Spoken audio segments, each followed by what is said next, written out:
Imagine being at a family gathering and one of your loved ones collapse and becomes unresponsive.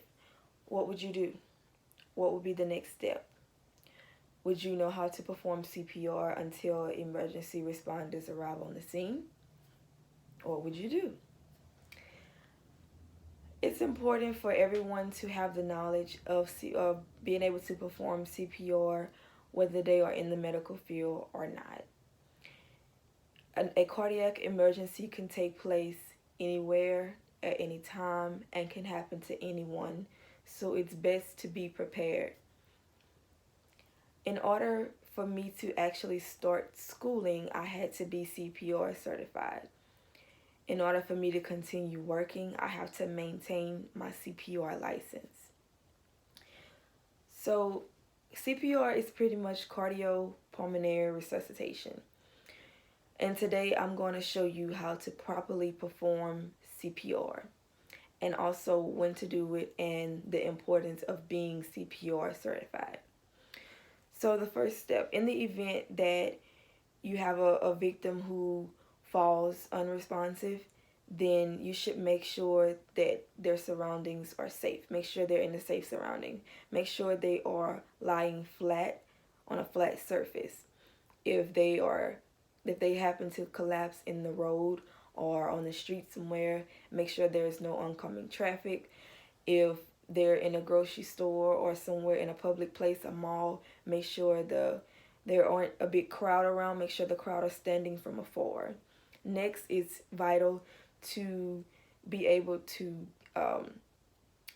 identify if they're unresponsive. Check their circulation by, you have a radial artery here, you have a carotid artery here.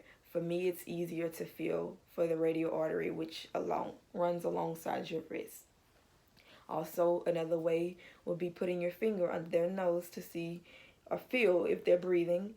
Call their name. Hey, Jane. Of course, if they don't respond, of course, they're unresponsive. Rub your hand on their chest. If they don't move, unresponsive, of course. Make sure you watch for the rise and falling of the chest. If you don't see that, then of course it's vital to begin the CPR process. But before doing so, always reach out to emergency responders. If you are in a public place, make sure you could tell someone around to call for emergency help. If it's just you and the victim, grab your phone, dial 911, put them on speakerphone, and begin doing CPR. The first step into doing CPR is called chest compressions.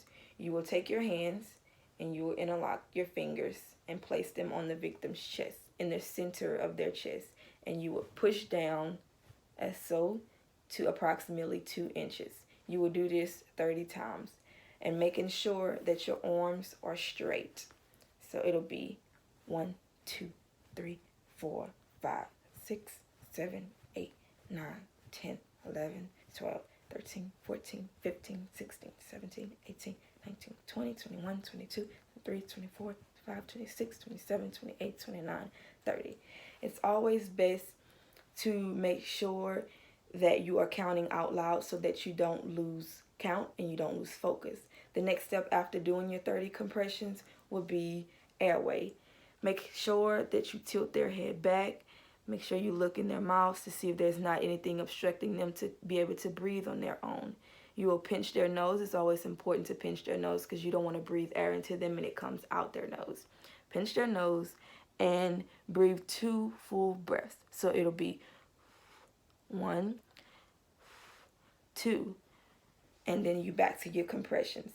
In between each cycle of doing your chest compressions and your breathing, make sure you don't see a rise and fall. It's best to see if your victim has not been resuscitated in the event of doing your CPR. It could cause more harm if you continue doing CPR and they've been resuscitated. You could cause more harm than you know.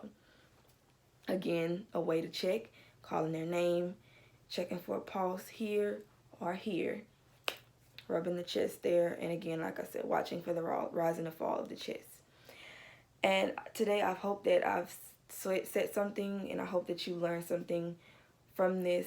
And I hope that this encouraged you to become CPR certified and have knowledge of CPR. As previously stated, you don't know how many lives you could be saving if you become CPR certified. Thank you.